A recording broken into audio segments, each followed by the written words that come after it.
আকাশবাণী খবর পড়ছি বর্ণালী সিংহ। এখনকার বিশেষ বিশেষ খবর। কেন্দ্রীয় পরিবেশ, বন ও জলবায়ু পরিবর্তন মন্ত্রী ভূপেন্দ্র যাদব জানিয়েছেন, আরাবল্লী পর্বতমালা সংক্রান্ত সুপ্রিম কোর্টের রায়ে সরকারের ধারাবাহিক উদ্যোগকে স্বীকৃতি দেওয়া হয়েছে। ভারত ও নিউজিল্যান্ডের মধ্যে মুক্ত বাণিজ্য চুক্তি সম্পন্ন হওয়ায় সন্তোষ ব্যক্ত করেছেন প্রধানমন্ত্রী নরেন্দ্র মোদী। বাংলাদেশের সংখ্যালঘু সংগঠনগুলি সেদেশে হিংসা, প্রাণহানি এবং ধর্মীয় সংখ্যালঘুদের লক্ষ্য করে চালানো আক্রমণ বন্ধ করতে ব্যর্থ হওয়ায় মোহাম্মদ ইউনূসের নেতৃত্বাধীন অন্তর্বর্তী সরকারকে দায়ী করেছে। স্বাস্থ্য ও পরিবার কল্যাণমন্ত্রী জেপি নাড্ডা আজ সারা দেশে ইনফ্লুয়েঞ্জা রোধে প্রয়োজনীয় প্রস্তুতি গ্রহণ করতে সুসংহত এবং সমন্বিত উদ্যোগ গড়ে তোলার উপর জোর দিয়েছেন। ন্যাশনাল হেরাল্ড মামলায় অর্থ তছরূপের অভিযোগ গ্রহণে অস্বীকার করায় ইডির আবেদনের প্রেক্ষিতে দিল্লি হাইকোর্ট কংগ্রেসের সোনিয়া গান্ধী এবং রাহুল গান্ধীর জবাব তলব করেছে। আসছি বিস্তারিত সংবাদে। কেন্দ্রীয় পরিবেশ, বন ও জলবায়ু পরিবর্তন মন্ত্রী ভূপেন্দ্র যাদব জানিয়েছেন, আরাবল্লী পর্বতমালা সংক্রান্ত সুপ্রিম কোর্টের রায়ে সরকারের ধারাবাহিক উদ্যোগকে স্বীকৃতি দেওয়া হয়েছে। আরাবল্লী গ্রিন ওয়াল প্রকল্পের মাধ্যমে এই পর্বতমালার সুরক্ষা নিশ্চিত করতে সুসংহত উদ্যোগ নেওয়া হচ্ছে। নতুন দিল্লিতে আজ এক সাংবাদিক সম্মেলনে শ্রী যাদব বলেন, নতুন করে কোনো খনির লিজ দেওয়া হবে না। বিশেষত জাতীয় রাজধানী সহ অন্যান্য সংরক্ষিত ও পরিবেশের দিক থেকে সংবেদনশীল এলাকার ক্ষেত্রে এই নিয়ম প্রযোজ্য হবে। তিনি আরও জানান, সংশ্লিষ্ট প্রকল্পটির লক্ষ্য হল ক্ষতিগ্রস্ত ভূমি পুনরুদ্ধার, মরুকরণ রোধ এবং সবুজাংশের পরিবেশগত স্বাস্থ্য উন্নত করা। বৈজ্ঞানিক ব্যবস্থাপনার সাহায্যে আরাবল্লীর উন্নয়নে সরকার প্রতিশ্রুতিবদ্ধ বলেও তিনি উল্লেখ করেন। अरावली और अरावली रेंज को geological survey of India, forest survey of India और मिनिस्ट्री ऑफ एनवायरनमेंट, इनसे सर्वेयर ऑफ इंडिया, इन सब से इनकी टेक्निकल कमेटी के माध्यम से जिस डेफिनेशन को निर्धारित किया है उसमें राज्यों को स्ट्रिक्टर रूल बनाने की आवश्यकता होगी और 90% पार्ट जो है उसमें तो आप माइनिंग एक्टिविटी से बाहर ही हो जाओगे। मैं आपको कोट अनकोट कह रहा हूं, कहीं भी कह देना 90% में तो माइनिंग हो ही नहीं सकती है। ভারত ও নিউজিল্যান্ডের মধ্যে ঐতিহাসিক মুক্ত বাণিজ্য চুক্তি স্বাক্ষরিত হয়েছে। প্রধানমন্ত্রী নরেন্দ্র মোদী এবং নিউজিল্যান্ডের প্রধানমন্ত্রী ক্রিস্টোফার লুকসন আজ এই চুক্তির কথা ঘোষণা করেছেন। নিউজিল্যান্ডের প্রধানমন্ত্রীর সঙ্গে আজ ফোনে কথা বলেছেন শ্রী মোদী। দুদেশের তরফে এই বাণিজ্য চুক্তিকে উচ্চাকাঙ্ক্ষী এবং পারস্পরিক লাভজনক বলে ব্যাখ্যা করা হয়েছে। চলতি বছরের মার্চ মাসে ভারত সফরে এসেছিলেন নিউজিল্যান্ডের প্রধানমন্ত্রী। তখন থেকে দুদেশের মধ্যে মুক্ত বাণিজ্য চুক্তি নিয়ে আলোচনা শুরু হয়। মাত্র 9 মাসের মধ্যে এই চুক্তি সম্পন্ন হওয়ায় দুদেশের নেতৃত্ব পরস্পরের প্রশংসা করেছেন।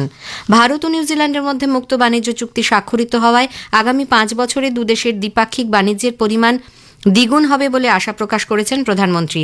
আজ সামাজিক মাধ্যমে এক বার্তায় তিনি বলেন, এই চুক্তির ফলে ভারত নিউজিল্যান্ড সম্পর্ক নয়া উচ্চতায় পৌঁছেছে।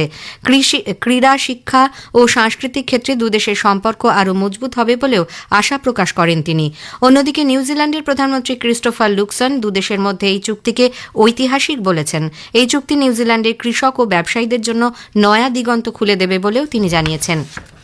ভারত নিউজিল্যান্ড মুক্ত বাণিজ্য চুক্তি ভারত প্রশান্ত মহাসাগরীয় অঞ্চলে ভারতের আর্থিক গতিবিধি আরও বৃদ্ধি করবে বলে জানিয়েছেন কেন্দ্রীয় শিল্প ও বাণিজ্য মন্ত্রী পীযূষ গোয়েল।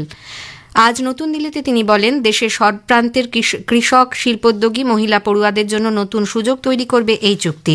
তার দাবি, আন্তর্জাতিক ভূ রাজনীতিতে ভারতের ক্ষমতা বৃদ্ধির প্রতিফলন এই চুক্তি। দেশের সব রপ্তানিকারকদের কাছে এই চুক্তি সহায়ক হবে বলেও মত প্রকাশ করেন তিনি।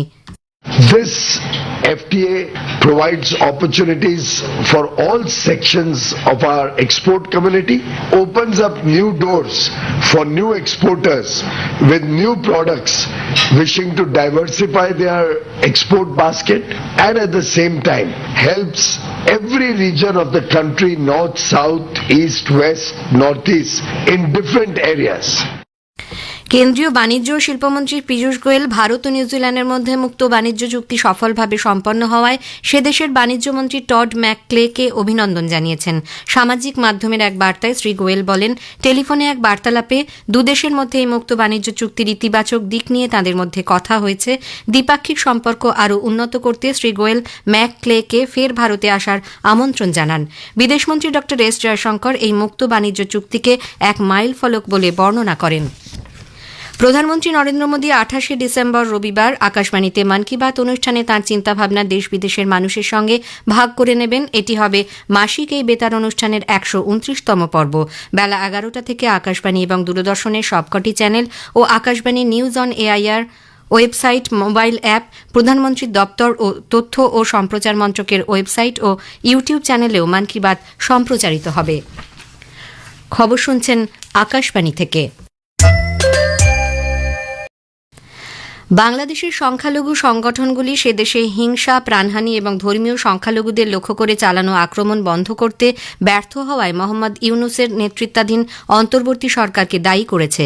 ঢাকায় সংখ্যালঘু ঐক্য ফ্রন্টের পক্ষ থেকে আয়োজিত এক মানববন্ধনে এই অভিযোগে আজ সরব হন সদস্যরা। তাঁদের বক্তব্য, আসন্ন নির্বাচনের আগে এ ধরনের হিংসাত্মক ঘটনায় প্রকৃত তদন্ত ও ন্যায় বিচারের অভাবে সংখ্যালঘু সম্প্রদায়ের মধ্যে ব্যাপক আতঙ্কের সৃষ্টি হয়েছে। সংবাদ মাধ্যম ও সাংস্কৃতিক প্রতিষ্ঠানগুলির ওপর হামলার বিষয়টিতেও উদ্বেগ প্রকাশ করা হয়েছে। সেদেশে বস্ত্র কারখানার হিন্দু কর্মী দীপু চন্দ্র দাসের বর্বরোচিত হত্যার উপযুক্ত তদন্ত এবং দোষীদের উপযুক্ত শাস্তির দাবিতে সরব হন সদস্যরা। এই ঘটনার সঠিক বিচার না হলে সংখ্যালঘু সম্প্রদায় আরও বিপদের মুখে পড়বে বলে তাদের আশঙ্কা। দীপু চন্দ্র দাসের হত্যার দ্রুত তদন্তের দাবিতে শ্রম, মানবাধিকার গোষ্ঠী এবং কর্মী নিরাপত্তা মঞ্চের পক্ষ থেকেও মানববন্ধন করা হয়।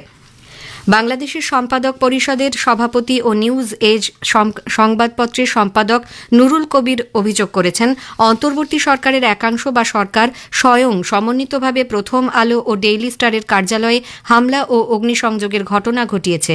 গত 18 ডিসেম্বর রাতের ওই ঘটনার প্রেক্ষিতে তিনি অভিযোগ করেন, বারবার ফোন ও খবর পাঠানো সত্ত্বেও প্রশাসনের শীর্ষ উপদেষ্টা এবং সরকারি কর্মকর্তারা সময়মতো ব্যবস্থা নেননি। কবির এই ঘটনাকে মধ্যযুগীয় কায়দায় পুড়িয়ে হত্যার চেষ্টা বলে উল্লেখ করেছেন। ডেইলি স্টার সম্পাদক মাহফুজ আনামও একই উদ্বেগ প্রকাশ করে বলেন, হত্যার উদ্দেশ্যেই এই হামলা চালানো হয়। তিনি বলেন, হামলাকারীরা যে সাংবাদিকদের হত্যার হুমকি দিয়েছে ভিডিওতে তা দেখা গেছে। অনেক কর্মী ছাদে আটকে পড়েন। হামলাকারীরা দমকলকেও ঘটনাস্থলে পৌঁছতে বাধা দেয় বলে অভিযোগ করেন তিনি। সম্পাদক পরিষদ ও নিউজ পেপার্স ওনার্স অ্যাসোসিয়েশনের নোয়াবের যৌথ প্রতিবাদ সমাবেশে বিএনপি মহাসচিব মির্জা ফখরুল ইসলাম আলমগীর বলেন, এই হিংসাত্মক ঘটনা শুধু দুটি সংবাদপত্রের বিরুদ্ধে নয়, গণতন্ত্রের ওপর আঘাতের শামিল। সেদিনের ঘটনা গণমাধ্যমের স্বাধীনতা, জনগণের নিরাপত্তা এবং দেশের গণতান্ত্রিক প্রতিষ্ঠান রক্ষার সদিচ্ছা নিয়েও গুরুতর প্রশ্ন তুলেছে বলে মন্তব্য করেন তিনি।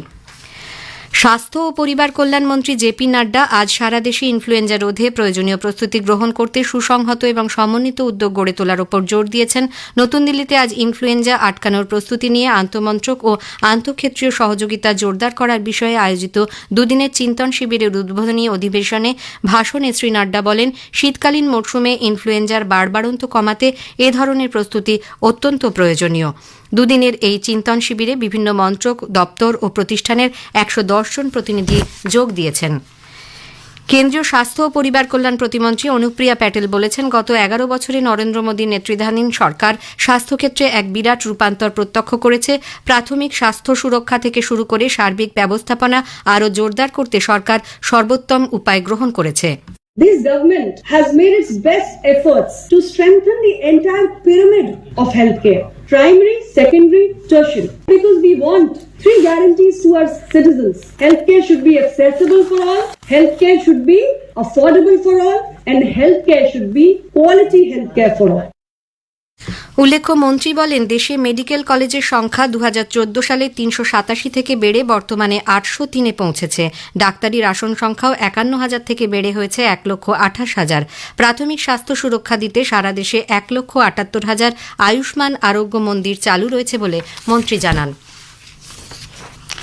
ন্যাশনাল হেরাল্ড মামলায় অর্থ তছরূপের অভিযোগ গ্রহণে অস্বীকার করায় ইডির আবেদনের প্রেক্ষিতে দিল্লি হাইকোর্ট নোটিশ জারি করেছে। নিম্ন আদালতের রায়কে চ্যালেঞ্জ জানিয়ে ইডির দায়ের করা আবেদনে সাড়া দিয়ে হাইকোর্ট কংগ্রেস নেত্রী সোনিয়া গান্ধী এবং দলের নেতা রাহুল গান্ধীর জবাব তলব করেছে। আগামী 12ই মার্চ এই মামলা শুনানি হবে। ইডি তাদের আবেদনে নিম্ন আদালতের পর্যবেক্ষণ নিয়ে প্রশ্ন তুলেছে। শেষ করার আগে খবরের বিশেষ কিছু অংশ আরেকবার। কেন্দ্রীয় পরিবেশ, বন ও জলবায়ু পরিবর্তন মন্ত্রী ভূপেন্দ্র যাদব জানিয়েছেন, আরাবল্লী পর্বতমালা সংক্রান্ত সুপ্রিম কোর্টের রায়ে সরকারের ধারাবাহিক উদ্যোগকে স্বীকৃতি দেওয়া হয়েছে। ভারত ও নিউজিল্যান্ডের মধ্যে মুক্ত বাণিজ্য চুক্তি সম্পন্ন হওয়ায় সন্তোষ ব্যক্ত করেছেন প্রধানমন্ত্রী নরেন্দ্র মোদী। খবর শেষ হলো, এরপর স্থানীয় সংবাদ 7:50 মিনিটে।